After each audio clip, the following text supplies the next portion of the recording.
First ever factory outlet మన Mukunda jewellery వారి block buster అధిక మాసం Mela. Flat 6.99% VA plus 0 making charges అన్ని 22 క్యారెట్ ఆర్నమెంట్స్ పైన. త్వరపడండి, ఈ ఆఫర్ అన్ని బ్రాంచెస్ లో వర్తిస్తుంది.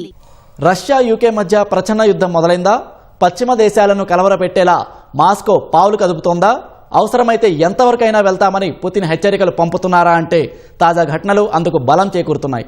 ఇంగ్లీష్ ఛానల్లో బ్రిటన్కు చెందిన ఒక విహార నౌక లక్ష్యంగా రష్యా యుద్ధనౌక హెచ్చరిక కాల్పులు జరపడమే ఇందుకు ఉదాహరణ.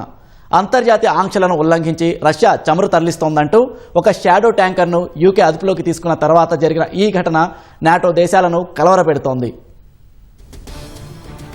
ప్రపంచంలోనే అత్యంత రద్దీగా ఉండే సముద్ర మార్గమైన ఇంగ్లీష్ ఛానల్ సాక్షిగా రష్యా బ్రిటన్ దేశాల మధ్య కోల్డ్ వార్ మరోసారి ముదిరింది. బ్రిటన్ కు చెందిన ఐల్ ఆఫ్ వైట్ ప్రాంతానికి దక్షిణంగా దాదాపు 20 మైళ్ల దూరంలో అంతర్జాతీయ జలాల్లో ఒక విహార నౌకపై రష్యాకు చెందిన యుద్ధ నౌక హెచ్చరిక కాల్పులు జరిపింది. బ్రిటన్ కు చెందిన దంపతులు అలాన్, జెన్ కెల్వేలు బ్రైట్ ఫ్యూచర్ అనే విలాసవంతమైన పడవలో బ్రిటన్ నుంచి ఫ్రాన్స్ వైపు ప్రయాణిస్తున్నారు. అదే సమయంలో రష్యాకు చెందిన శక్తివంతమైన ఫ్రిగేట్ యుద్ధ నౌక అడ్మిరల్ గ్రిగోరోవిచ్ అక్కడ సంచరిస్తోంది. దట్టమైన పొగమంచు వల్ల చిన్న పడవ నియంత్రణ కోల్పోయి రష్యా యుద్ధ నౌక వైపుగా దూసుకెళ్లింది. బ్రిటన్ పడవ తమ యుద్ధ నౌకకు కేవలం 150 మీటర్ల సమీపంలోకి వచ్చేంత వరకు రేడియో సందేశాలకు స్పందించలేదని రష్యా ఆరోపించింది. మొదట సిగ్నల్ ఫ్లేర్లు, హారన్ శబ్దాల ద్వారా హెచ్చరించామని, అయినా పడవ దూసుకురావడంతో నౌక కమాండర్ చిన్న ఆయుధాలతో గాల్లోకి హెచ్చరిక కాల్పులు జరపాల్సి వచ్చిందని రష్యా రక్షణ శాఖ తెలిపింది. తర్వాతే పడవ దిశ మార్చుకుందని వివరించింది.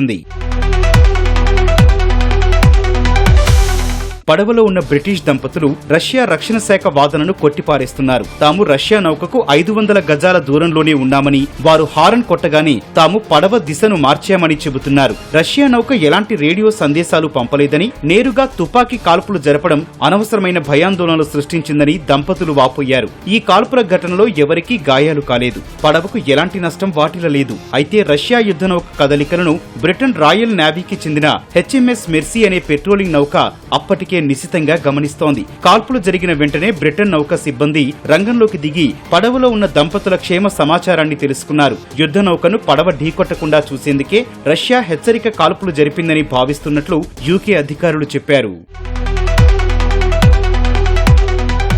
అయితే ఈ ఘటన కేవలం ఒక ప్రమాదవశాత్తు జరిగింది మాత్రమే కాదని, దీని వెనుక పెద్ద అంతర్జాతీయ రాజకీయ వ్యూహం ఉందనే ఆరోపణలొస్తున్నాయి. సరిగ్గా 2 రోజుల క్రితమే ఆంక్షలను ఉల్లంఘిస్తూ రష్యా నడుపుతున్న షాడో ఫ్లీట్ కు చెందిన ఒక చమురు ట్యాంకర్ ను బ్రిటన్ కమాండోలు ఇంగ్లీష్ ఛానల్లో అడ్డుకొని సీజ్ చేశారు. ఈ చర్యకు ప్రతిచర్యగానే రష్యా బ్రిటన్ పడవను భయపెట్టేందుకు ఈ కాల్పుల వ్యూహాన్ని అమలు చేసిందా అనే అనుమానాలు వ్యక్తమవుతున్నాయి. రష్యా కావాలనే ఐరోపా జలాల్లో తన పట్టును నిరూపించుకోవడానికి ఇటువంటి చర్యలకు పాల్పడుతోందని బ్రిటన్ పార్లమెంట్ రక్షణ కమిటీ తీవ్ర ఆందోళన వ్యక్తం చేసింది. ప్రస్తుతానికి బ్రిటన్ రక్షణ శాఖ ఈ ఘటనను ఒక సాధారణ ప్రమాదంగానే పరిగణిస్తున్నప్పటికీ ఇంగ్లీష్ ఛానల్ లాంటి కీలకమైన అంతర్జాతీయ జలాల్లో రష్యా యుద్ధ నౌకలు పౌర పడవలపై కాల్పులు జరపడం పట్ల నాటో కూటమి దేశాలు తీవ్ర నిరసన వ్యక్తం చేస్తున్నాయి.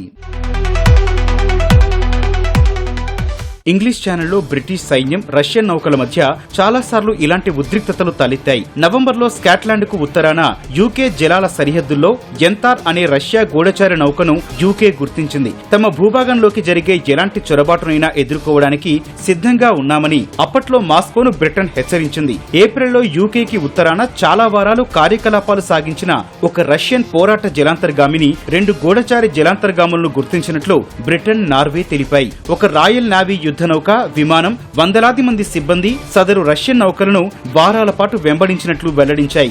సముద్రం అడుగున ఉన్న మౌలిక సదుపాయాలకు రష్యా ఎలాంటి నష్టం కలిగించకుండా అడ్డుకున్నామని అప్పటి యూకే రక్షణ మంత్రి జాన్ హీలీ చెప్పారు. విహార నౌకపై కాల్పులను బ్రిటన్ ప్రభుత్వం తీవ్రంగా పరిగణించి మరింత కఠిన చర్యలు తీసుకునే దిశగా అడుగులు వేస్తోందని సమాచారం. ఉక్రెయిన్ రష్యా యుద్ధం నేపథ్యంలో అగ్రరాజ్యాల మధ్య పెరుగుతోన్న సైనిక ఘర్షణ వాతావరణానికి తాజా ఘటనే ప్రత్యక్ష ఉదాహరణ అని నిపుణులు అంచనా వేస్తున్నారు.